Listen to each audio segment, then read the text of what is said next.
Assalamualaikum warahmatullahi wabarakatuh. Perkenalkan, nama saya Faruk Ramadhani Mahmud dengan NIM 121190026 dari kelompok 6 kelas otomasi sistem industri B. Di sini saya akan menjelaskan tentang aktuator solenoid.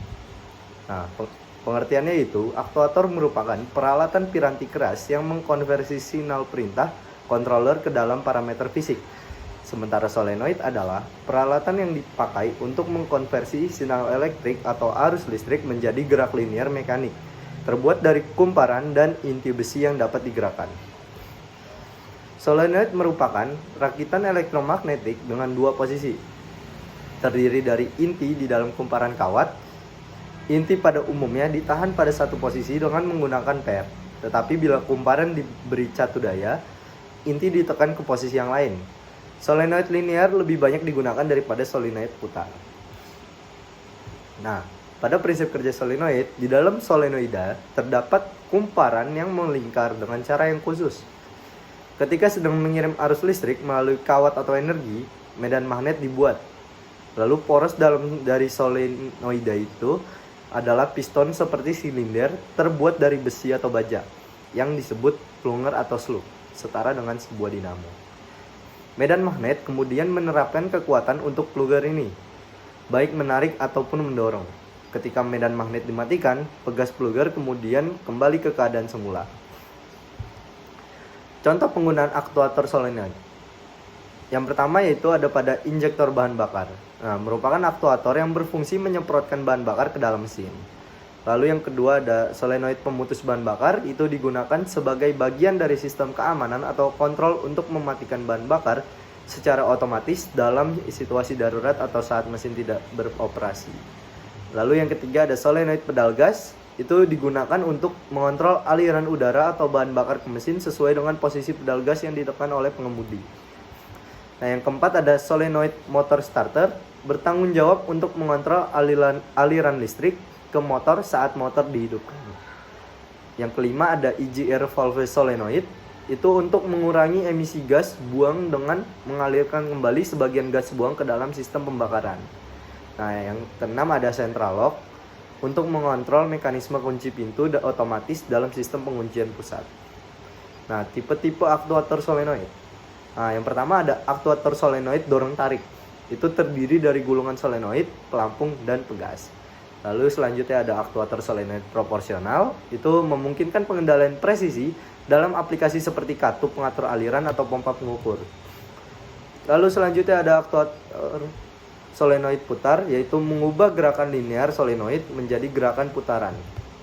Nah, yang keempat ada aktuator solenoid pengunci. Itu menggunakan magnet permanen untuk mempertahankan posisi pelampung bahkan saat arus dimatikan. Kelebihan dan kekurangan. Nah, kelebihan dari aktuator solenoid yaitu yang pertama adalah responsif.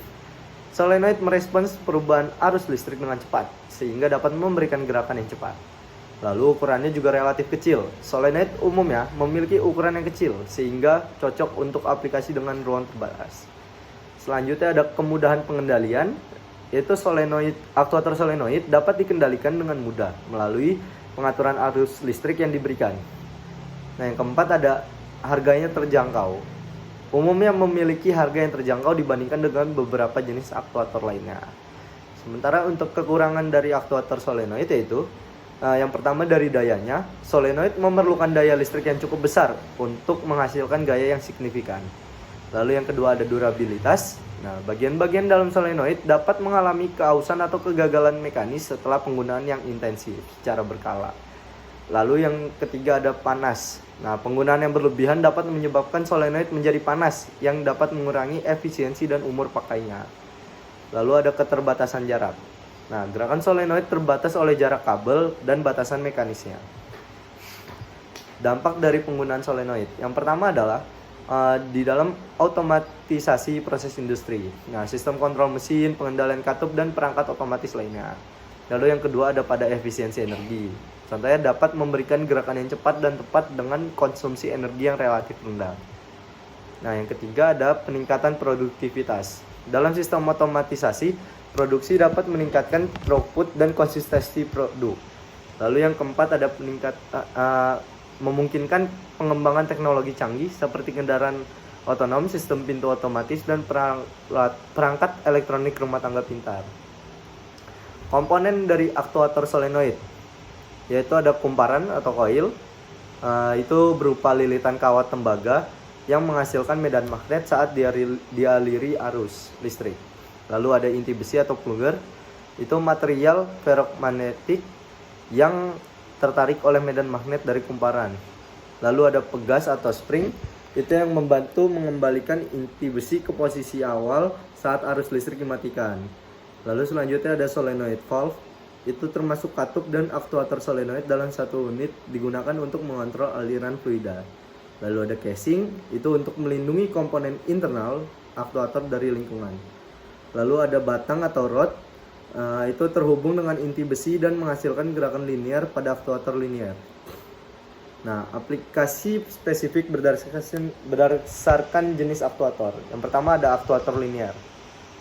Nah, itu contohnya adalah mesin industri, seperti menggunakan conveyor belt, membuka atau menutup katup, dan memindahkan material. Lalu di peralatan medis, itu untuk mengatur dosis obat, menggerakkan pompa infus, dan mengontrol ventilator. Lalu di dalam otomasi industri, itu mengoperasikan robot pick and place, mengendalikan sistem pencetakan, menggerakkan aktuator pneumatik. Lalu dalam aktuator rotarinya, seperti katup pengatur aliran, yaitu dia mengontrol aliran fluida di dalam pipa, mengerahkan aliran air pada sprinkler, mengatur tekanan udara pada sistem pneumatik. Lalu selanjutnya di dalam robot dan manipulator, itu contohnya adalah untuk menggerakkan lengan robot, memutar gripper, mengontrol aktuator linear. Lalu selanjutnya di dalam peralatan otomotif itu untuk mengoperasikan katup EGR, mengontrol throttle, dan mengatur aktuator rem. Mungkin sekian presentasi dari saya, kurang lebih mohon maaf. Wassalamualaikum warahmatullahi wabarakatuh. Terima kasih.